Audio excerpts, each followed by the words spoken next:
All right. So, well, Javier Amador, welcome to Easy Awakenings. Thank you for coming out. I really appreciate it. Glad to be here. Yeah. Your audio sounds a little low. Okay. That's all right. I can take that up in post, I suppose. But Okay. move my mic to about right there. How do I sound? Sound pretty good to you? You sound great. I can hear you loud and clear. I'm using the computer's microphone, which is probably not the best. Oh, okay. That's fine if that's all you get. That's not. I always switch to an earbud in one ear. Oh, yeah. No, that's all right. That's all right. So no, we really appreciate you coming on. Yeah, that's so you know Leon Judd. Yeah, I've worked with Leon off and on for maybe 20 years. I don't know what it's been, 15 years. Yeah. Oh, okay. All right. How do you know Leon? Yeah. So I know Leon. We connected through a gentleman named Dave Ballenberger. Mm-hmm. And Dave used to be the former president of NAMI, Michigan. Yeah, and so we connected. You know, he liked what we do at Easy Awakenings, and he's like, "Oh, you guys, you should get in touch with this guy." Talking about some programs and whatnot. And Leon liked what we do, so he put us in touch with quite a few folks, and you were one of them. And we're working actually with David and Leon to do a fundraiser at a comedy club. So we're getting some comedians together, mental health comedians. Of course, not to make fun of mental illness and mental health, but to spread awareness about it and to bring some levity to a very dark situation, right? So we're getting a laugh, that's for sure. Yeah. Leon said he's got an infectious laugh. Yeah. Did you see his interview on our show? I did not. No. Yeah, it was pretty good. It was pretty good. He's got a great voice, real smoky voice, Yeah. But anyways, So I was really wanting to get you on here. It seems like every time I'm communicating with someone, about various issues, whether it's depression, suicide, or anger, we did an episode on human trafficking, and there's this awesome, beautiful lady, Edie Franklin. She operates this place called the Sanctum House here in Michigan, and even during that conversation, the subject of mass shootings, it keeps popping up. Yeah, I had a former professor of mine on. It popped up as well, and it's a very prevalent issue in our society today. And that's really what drove me to get you onto the show.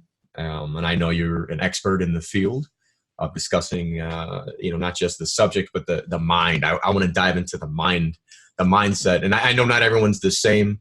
I know that people kind of have, different reasons, of course, but there's a barrier, right? Like the average human being has a barrier that would prevent them from just going out and just slaughtering strangers, no matter the reason, no matter even some of the most, hardened racists in the world still don't go out and do this. So, yeah, exactly. So I want to dive into that, my friend. But before we do that, let's get a little more about your history. You've written multiple books. They all seem very, very interesting. It's all circling in the psychology of criminology and more so. So can you explain a little more about your history? What got you interested in the mindset of mass shooters and so on? I was kind of literally a reluctant witness. I never intended to get involved in terrorism cases or mass shooter cases, homicide cases. My first case was the Unibomber case. And as a Columbia University professor doing research on a particular very common problem in people with schizophrenia, which Ted Kaczynski has. Yeah. I was asked by the defense team to help them understand, first and foremost, why this guy they were trying to save his life, why he was firing them, because they simply wanted to share evidence that he had a serious mental illness. So I really had a birth by fire. It was a very intense case. It was a internationally covered case. For those that don't remember, Theodore Kaczynski, for more than 2 decades, mailed bombs to university professors and airline executives, hence the the name Unabomber given to him by the FBI, Mm-hmm. and nobody caught him. He was discovered by his brother, David, who, David and I, because we both share brothers with schizophrenia, ended up forging a friendship as a result of the experience. So my first experience was not intentional. In fact, when I was asked for my bill at the end of the case, I said, "What bill?" I didn't know you could even charge for expert testimony and work. I was definitely operating both in a private practice as a clinician, but also in an ivory tower at Columbia University doing research. So so it was accidental. Now 80 death penalty cases later, and many involving mass shootings, many involving terrorism, including the 9/11 co-conspirators. I've certainly had the opportunity to meet and talk with and become the biographer. It's part of my job. Yeah. Psychologist is to really understand where this person came from and what were the various things that intersected at the moment that they decided, whether it was intentional or impulsive, to start killing. Okay.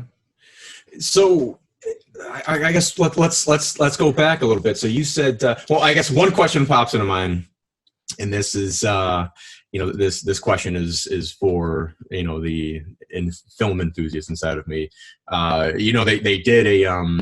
They did a television series, I believe, on Netflix, or I think it was USA or A&E, something like that, and it's on Netflix now. But it's called The Unabomber. Are you at all depicted in that TV series? Probably not. The only one I've ever seen, I forget what network it was on, I want to say Turner, was so far from the reality of what happened that my interest in, because here's what happens. The Department of Justice, the prosecutors, painted Theodore Kaczynski as a brilliant, sane mastermind of a terrorist, plot. Yeah. And, in fact, and the case settled. I mean, he was offered life in prison because the facts were pretty clear. Mm-hmm. Were very clear, were overwhelmingly crystal clear, and the government, I don't think, felt it could overcome them. Serious schizophrenia. Probably there was a good insanity defense there, believe it or not, and because insanity defenses almost never get argued. Almost never. I've done, as I said, over 80 death penalty cases. I've had one insanity defense ever. Oh, okay. That whole time. I don't know which ones I'm depicted in and which ones I'm not. I can tell you Ted Kaczynski doesn't like me. He hates me. Doesn't feel that I have any right to have any opinion about him because I'm one of 5 experts that found he had a very serious mental illness. And, his brain disorder leaves him unable to comprehend that he has a serious mental illness to this day. Yeah. So you've spent some time with him then. He's the one individual. Actually, I did not. I read his diary. I've interviewed many people who knew him well. Went in Montana, after Montana, before Montana. Okay. And worked very closely with his attorneys. And a lot of I got you. Yeah, at that point, he was refusing to meet with me. But yeah. Hearing about his opinion. Yeah, I'm sure he wouldn't like you for a few reasons, right? So that kind of gets me to wonder. When you say that this guy, I mean, most of us are very aware of our actions. We go out, we kill an ant. Some of us feel guilty about that, right? When you get to that level where you're so far removed from your own behavior, what is it that makes a guy like that shut that off? I heard this is the guy that he was put under a lot of government tests as a college student, right? When he was I forget what college was it? Cambridge? Harvard, yeah. Harvard. Okay, so Harvard. So he was at Harvard University, and he was part of one of those really psychedelic projects, not Stargazer. What was the project that he was a part of? I forgot the name of it, but definitely psychological studies that we wouldn't do today, that we wouldn't permit today for efficacy. Yeah, they were testing him with like LSD and all sorts of stuff, like drug testing and putting through extreme. Victor, I can't. You got to speak. What was it? MK Ultra. Oh, MK Ultra. That's what it was. my partner in the back there, he's doing some research on it. So yeah. MK Ultra was the name of the program that he was a part of. And there's a lot of conspiracies that are behind that kind of thing. But yeah, MK Ultra, I know that they were doing like tests with drugs, extreme circumstances that would really push these people over the edge. Do you think that him going through this program made him snap? Do you think that he was predispositioned to snap already, and then this program sort of tipped him over the edge? What do you think happened to this guy? What made him get to that point? Other people went through that program and didn't do the kinds of things that Theodore Kaczynski did. So the program's a factor. It's an important part of his history, but it's not what made him snap. You know, to get to the crux of your question, of how can people lose all compassion, all empathy, and take another life, take multiple lives. The common denominator there is there's a desensitization. People stop becoming people. One multiple homicide that I worked on, I can't name the name, but the killer, this young man, said they were just deer to me. It was like shooting deer. Just that's one of many manifestations of the desensitization and dehumanization that is the common switch that gets flipped, to use, kind of borrow a little bit of your language, you know, in the minds of people who are capable of doing this. Sure. In Kaczynski's case, it was these university professors and airline executives were no longer people. They were automatons. They had been taken over by the technological. It was all part of an elaborate delusion he had. In his case, it was delusional. Yeah. And these, and there are different paths to these kinds of shootings. There is the mental health issue, but you know, as common, if not more common, and there's not real good data on that yet. We have people that don't have serious mental health issues, that don't have untreated mental illness, which is what's typically involved in that first group. Common denominator across all the groups, in terms of the cases I've worked on, is there's been a loss of an understanding of the humanity of the victims, and there's a tremendous amount of hatred and anger, lots of different places. So in Kaczynski's case, yes, that experiment was among the traumas he experienced in his life that he never let go of. Sure. David said it beautifully, actually. David Kaczynski, we were doing an interview together, and he said, the thing about my brother is really his entire life, and especially as a young adult, he was somebody who was, when he was emotionally wounded, just could not heal. Yeah. Okay. All right. That's interesting. I've, you know, on this show, you know, I've talked with a few different professionals, and some kind of agree with my perspective on it, and some don't. I know that there's a lot of research that's done that says that you know, mental illness is genetic, and that, you know, if you have this genetic illness, you're gonna, you know, under the right circumstances, it's going to make you a switch, right? It's going to activate this genetic gene that you know, turns on the mental illness. I find that, and I'm not a mental illness professional. I'm not a licensed therapist of any sort. I am a guy that creates programs that helps people out. I bring on professionals that work with me on my organization. But I'm an explorer. You know, I'm sort of on the side of the public, and so I have, I guess, an unbiased view into this realm. And my questions, I mean, for one, the biggest problem that I have with the term mental illness, and I know that it's a good term to have. It's nice to have. It's nice to be able to, you know, separate the average individual from people that do really suffer from, you know, I don't want to call it brain. Major brain differences. It's what we're talking. Really. Exactly. What we call illness or difference doesn't matter to me. Right. Recognition. Exactly. So there's 100% a need for that recognition. However, my problem is that there's no concrete evidence that says it's genetic, and there's nothing that says that this is absolutely what's happening. So when we go, you know, there's this theory that mental illness is, you can't get rid of it. Once you've got the illness, you can't be rid of the illness. I find that a little it's too general. For one, I mean, mental illness is there are a number of mental illnesses out there. Eating disorders. I'm sorry, what did you say?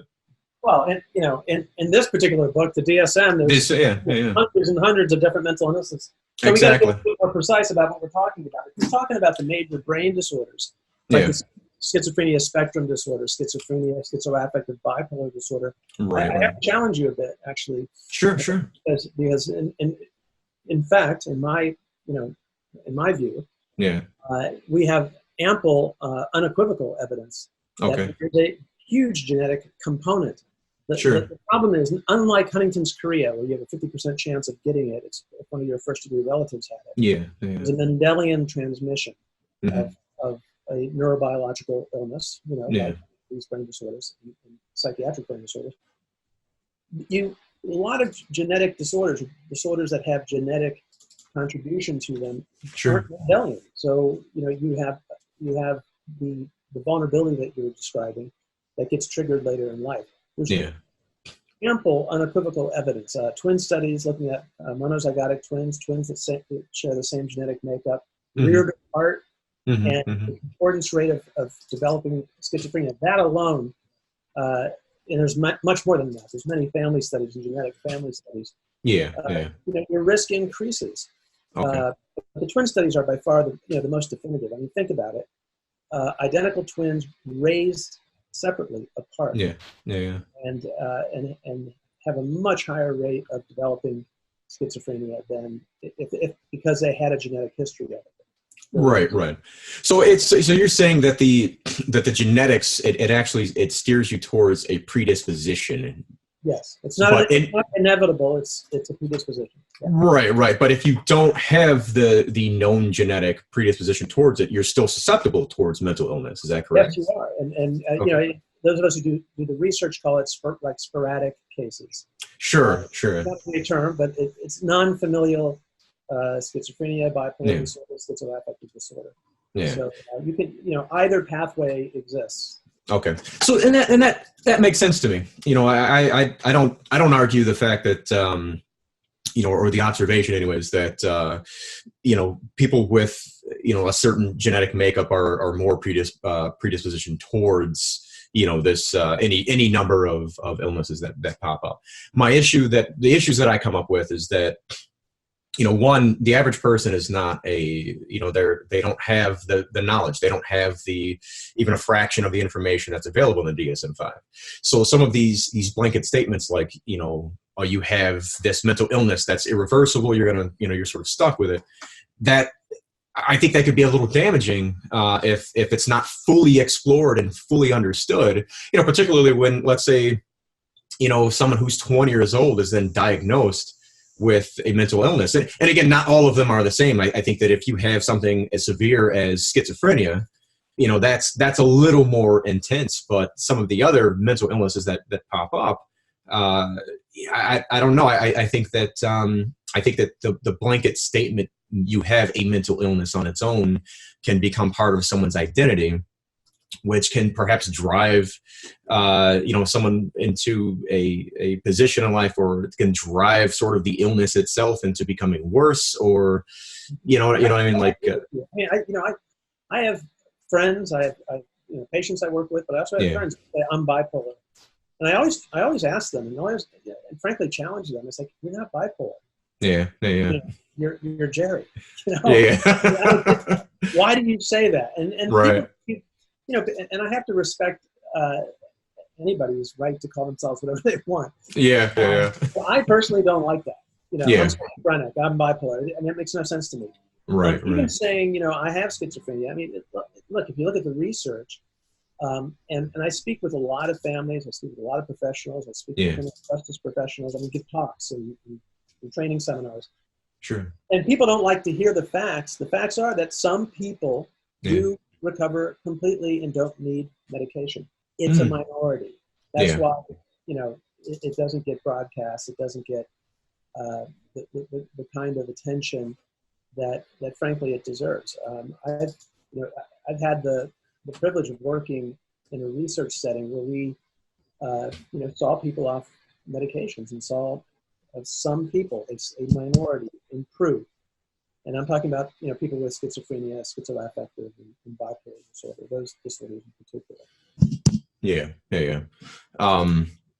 No, that's interesting. So I was having some mic issues, by the way, so I'm trying to test to make sure this is, but, yeah. So here's my question with that, or a question that pops into my mind. So you've heard of neuroplasticity, I'm sure. Sure.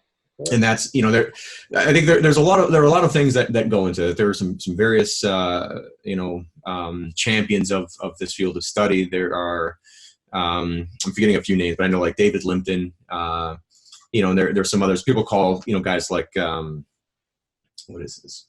One of my favorite speakers. What's the guy's name? He was on What the Bleep.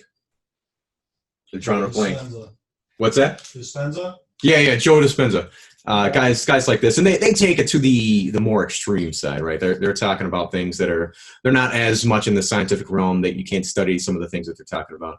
But there are other guys. There are cases. There is direct evidence of neuroplasticity that happens, and I'm not sure to the degree that do you agree with the concept of neuroplasticity, that people have the ability to? Absolutely. And you know what? When I was this has happened over the course of my career. When I was in training, getting my master's and my PhD at NYU in the mid 1980s, I did a year-long neurology rotation. I saw people recover from head traumas, from stroke, and if people are recovering, back then we thought that there was not neuroplasticity.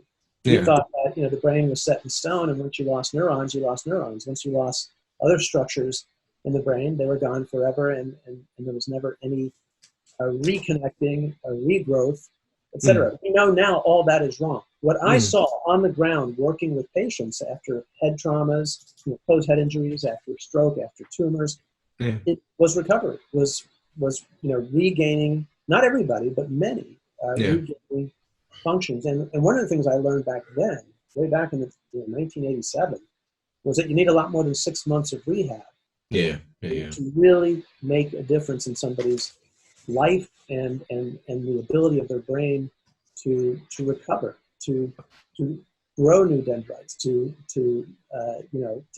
evidence the kind of neuroplasticity that we're talking about. Yeah. Absolutely exists. The scientific evidence is clear cut. But long before we had scientific evidence, we just had a lot of clinical observations like the ones I've just shared. Sure. And we see people bouncing back when they, according to our theories and our beliefs about the brain, should never have been able to bounce back. Yeah. That's amazing stuff. And it's not only amazing, it provides hope for people. You know what I mean? If you're in this extreme circumstance, I mean, you can't expect to grow a limb back just yet, but that's especially when it comes to neurological issues, disorders and so on.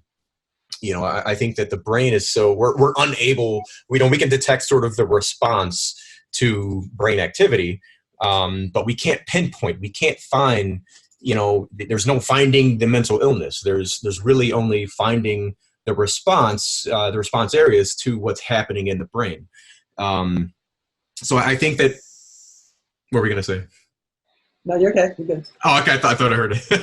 But yeah, no, I think that's a hope driver, that people can, at the very least, significantly improve their lives, and not be, not be slaves to their illness.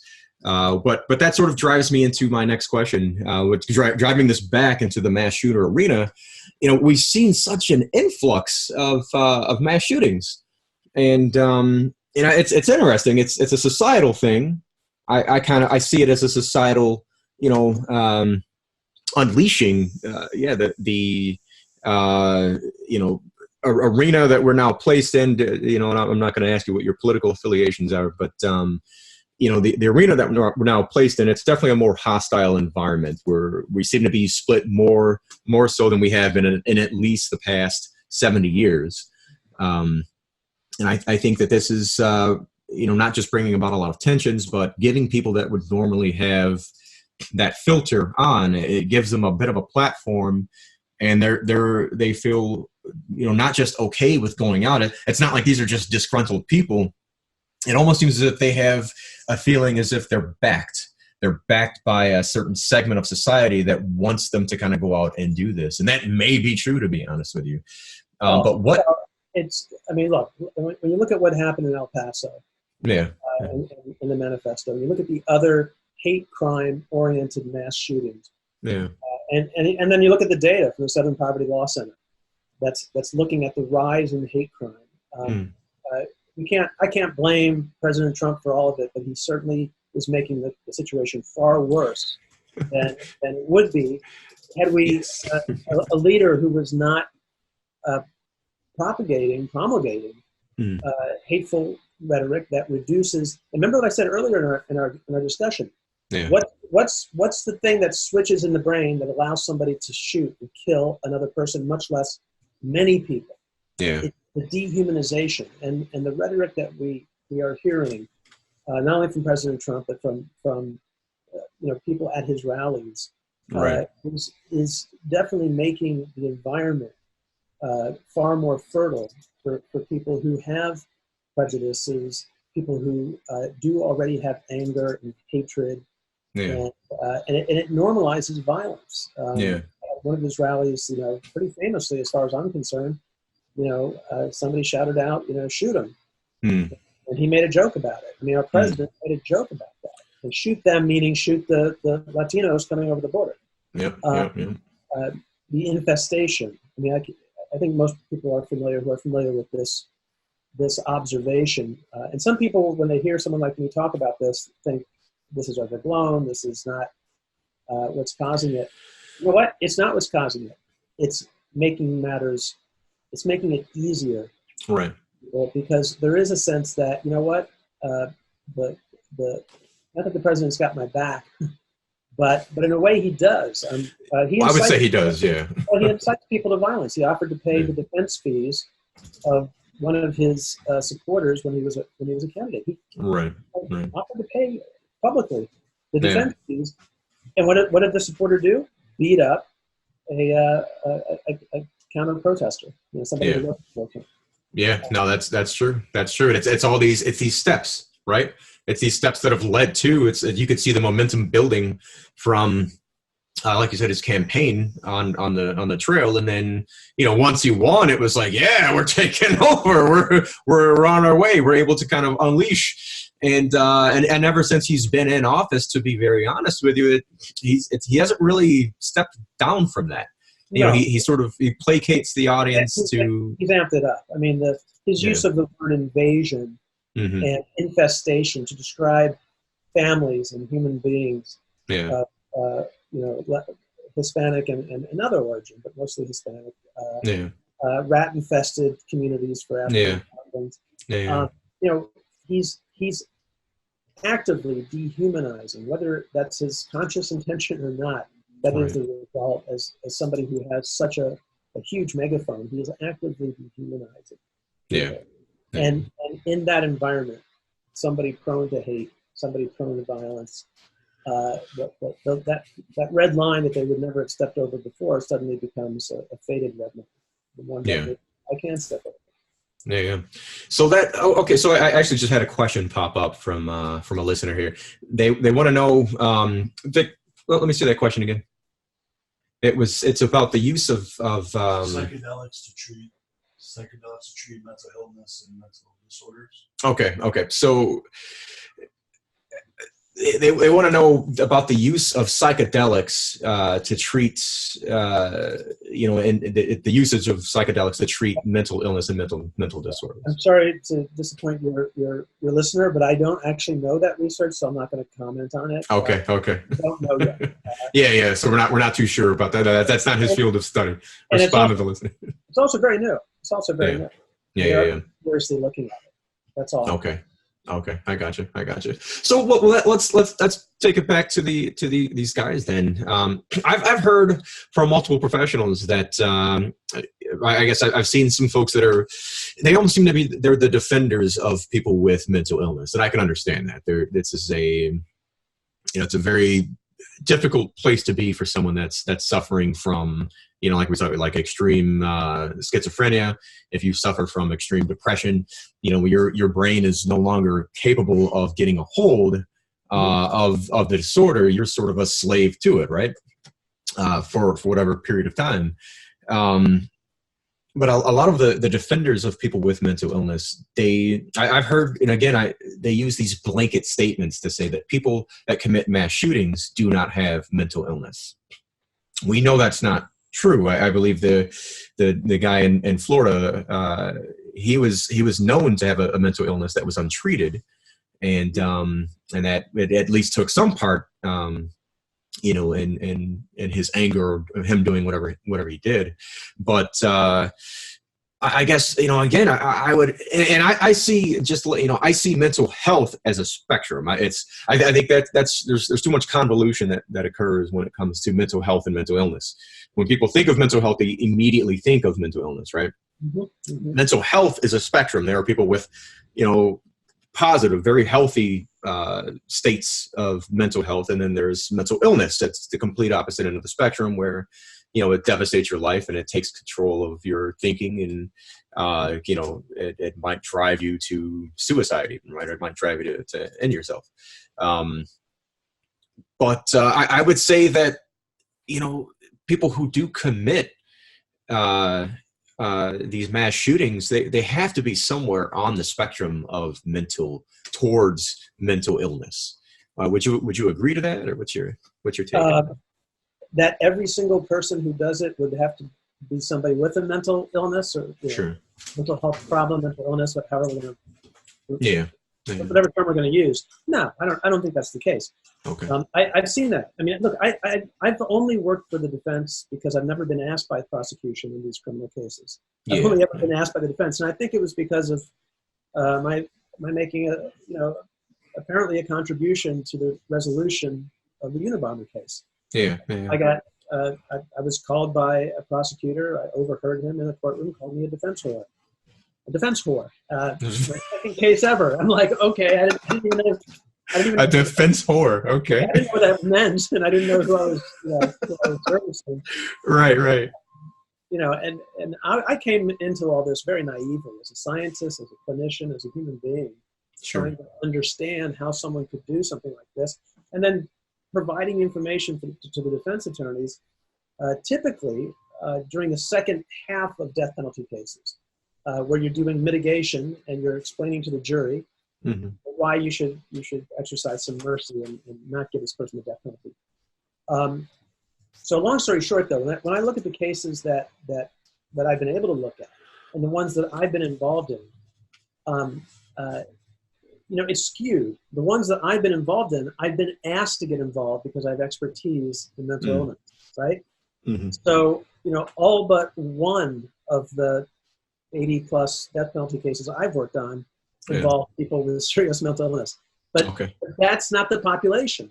Sure. I've also done a lot of commentary and news commentary, and I dig deep and get as much information as I can about the individuals. And if it goes to trial, you get even more information. Right. And it's not always mental illness that's involved. Okay. We don't have good numbers on the proportion. Yeah. And by the way, when I say it involves mental illness, every single case I've worked on, Marquez, every case is untreated. Okay. Yeah, exactly. And that's important, because we don't, as a society, we don't want to, get the pitchforks out and say, oh, you have a mental illness. This guy he's liable to go out and slaughter people. I think it's people with serious brain disorders, with the mental illnesses I've been talking about. More violent, no more violent than the general population. Sure. When in treatment. So sometimes I tend to lean on the side that the entire population, we have a mental health crisis in the entire population, to be honest with you. I mean, I think the way that we live makes us prone towards, not just violent behavior, but it winds us up to a position where we're almost ready to snap. It takes us to the brink of what we're, able to handle, because it seems that we're constantly, and this almost seems to be a theme that reoccurs with a lot of these mass shooters, where, control is removed from their lives, or at least they feel as if control is removed from their lives, and they kind of feel as if they don't have many options in life, or they're not going to have a great life. And some of these guys snap, but then there are guys like he was the Las Vegas shooter. He was pretty wealthy, and he sort of could have gone in any direction that he wanted to, flown around the earth and done whatever. But here's the common denominator that I see. Sure. It's the feeling of I'm being threatened. Yeah. Okay. And it doesn't matter how much money you have, you can still feel threatened. Right? Yeah. If you're poor or you're a billionaire, you can feel threatened. And the sort of the psychological components, going back to your original question, which I really liked, which is what sort of snaps or what switches is switched on that allows somebody to kill so many people. Yeah. It is the dehumanization of people, so they're not really people in the shooter's eyes. Sure. And it's anger and feeling terror. Under all the anger that we see is fear. It's feeling threatened, feeling terrorized. In the case of the El Paso shooter, it's the invasion. So there's three elements there: dehumanization, feeling tremendous hatred and anger that's stemming from feeling threatened, and money doesn't do anything to help you feel less threatened. That's interesting. Repeat those three again. I like that. I want you to say, what are the three common elements? The three that I see, and they're necessary elements. Are first and foremost dehumanization of the people. Dehumanization. Yeah. They're not really real people to you. They're invaders. They're deer. In one case I worked on, they're just like shooting a deer. Yeah. Then the other is extreme anger and hatred, mixed together. Right. Anger and hatred that is stemming from tremendous terror and fear, feeling threatened. That's interesting. I think there are a lot of people in society that kind of that experience these three elements, to be honest with you, and that's why there's and this was before Trump, obviously, but he's exacerbated the issue tremendously, obviously, but maybe that's why we're seeing an increase in these circumstances. Well, the other piece we're not talking about, but when you talk about psychology, you also talk about, in my field, we also look at behavior. It's access to weapons that can kill multiple people in seconds. Sure. But I lived in China for 4 years, and I would often have this discussion with folks, and sometimes you'd hear the argument, well, because you get these people that would go out with these knives and just go on these stabbing sprees and chop people away. And, the difference is, of course, an AK-47 can blow away an entire crowd in a matter of seconds. I mean, look what this guy did, the Vegas shooter. He was high up in his room. No one knew where he was coming from. And he was he was able to plow through people in just a few minutes. And that's a different circumstance. That shooter was shooting for 35 seconds, I believe. Exactly. And so, that also lowers the threshold. If you have a weapon, you have, these kind of vulnerabilities that we've been talking about, whether it's mental illness and that desensitization of other people because you're so angry and so frightened. Those three elements. Or you're not mentally ill. But you have that experience that people just aren't people, and they're objects to be hated, or at least some group of people are not people and they're objects to be hated. Right. It's easy to cause tremendous harm. We see it with cars. We see it with people plowing into pedestrians. Right. So I'm not making a point to focus only on guns. Right. But certain weapons like cars and semi-automatic and automatic weapons do lower the threshold for the kind of mass shootings that we're seeing. Yeah. Lower the threshold dramatically. Yeah. I mean, at the very least, if you think about the amount of effort that's required to get your license to get a car, like when you're 16 years old, how much torture do you have to go through to get your driver's license to be able to get behind the wheel of a car? At the very least, we should have this process for guns. Today you could. Well, we do. We do in the military. Oh, in the military, exactly. In the military, you get training on how to use an AK-47. Exactly. On how to put your finger on the outside of the guard when you're walking patrol. Right. We actually take very seriously these high velocity, high impact weapons and automatic weapons and semi-automatic weapons very seriously in all 5 branches of the military. Yeah. It's so I don't need to get into the debate. Probably my view on it is clear just from that comment. Sure. No, I agree. That's that's very true. We require extensive training. Yeah. In that setting. Well, Mr. Amador, so here's my last question for you. Okay. Why not Xavier? Okay, nací en Cuba. No, español. ¿Por qué? Because nace, I was born in Cuba. Mm-hmm. So okay. In Cuba, actually, my name is spelled with a J. When I came over, my Cuban passport has Javier, and I actually just got repatriated, so I have both passports. Yeah. And my Cuban passport is Francisco Javier, which is with a J.